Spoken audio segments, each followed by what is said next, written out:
50% de las organizaciones, de las grandes empleadoras en el país, dice que ha condicionado alguna medida para adaptarse a estos millennials. ¿Cuáles pueden ser estas medidas? Flexibilizar el código de vestimenta, tener un viernes casual, como lo reconoce un poquito más de 40% de las organizaciones en el país, pero no hablan de que la medida sea darles un plan de carrera. A este millennial le tocó la crisis de la década de los 80, le tocó la de finales del 98, le ha tocado un momento donde ni siquiera él a veces puede ir como el papá a decir, oye, ¿cuánto me vas a pagar? Y con este salario base me alcanza para hacer mi patrimonio. Hoy las empresas te hablan de planes flexibles, de compensaciones, de que no hay un salario base competitivo, pero a cambio te doy este otro grupo de cosas que tiene que ver más con bonos, con compensaciones, con que te esfuerces. Es decir, ahí de entrada, inclusive salarialmente, también es diferente lo que pasa con ellos.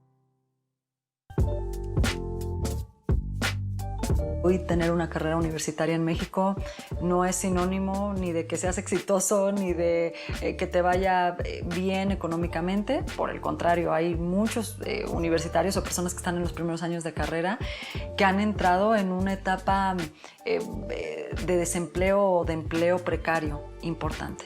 Entonces, es una generación que ante todo esto de repente se cuestiona en eso, ¿vale la pena dedicar mi vida entera a un trabajo? Los millennials han tenido y tienen problemas con las jerarquías. Esto, casi cualquiera lo puede confirmar. Obliga a las empresas a explicar mejor las jerarquías y a compartir la información, pues valoran en extremo las relaciones horizontales.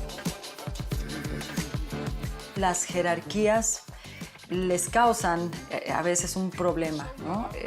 ¿Por qué? Porque creen en una comunicación más abierta, más libre. Por ejemplo, las oficinas que hoy todos los jefes están a puerta cerrada y que es imposible acercarse a ellos y tocarlos y pedirles una comunicación, es algo que no lo entienden.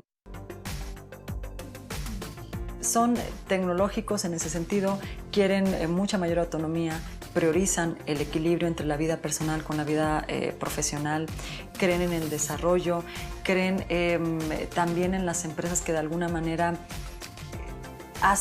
transparentan la manera en que impactan a la sociedad. Ellos vieron de una generación X que tenían, bueno, de una generación X y de unos baby boomers, que probablemente son los abuelitos o son los mismos papás. Y entonces tenían un concepto del éxito diferente, tenían un concepto de las metas diferentes. También vieron unos papás que tenían una formación, por ejemplo, universitaria, y eso era suficiente para acceder a un trabajo. Pero cuando accedían a ese trabajo, tenían que trabajar, tenían que esforzarse muchísimo para llegar a una posición, para llegar a un nivel, para hacerse de todo este concepto de las propiedades, hacerse de una casa, hacerse de un auto. Esto es la generación de los papás, donde se trabajaba mucho para crear un patrimonio, pero ese patrimonio lo podías formar, digamos, con un salario y con una oferta de trabajo. El millennial en algún momento se da cuenta que esto es lo que hacían los papás, pero si yo intento hacer lo mismo, a mí no me va a dar resultado. Para hacer un patrimonio yo necesito 2 empleos o 3 empleos. Y esa es una ruptura y es una manera en donde él dice, ¿de plano sirve trabajar tanto para hacer esto y no tener vida personal cuando no voy a llegar a esa promesa o eso que tuvieron mis padres?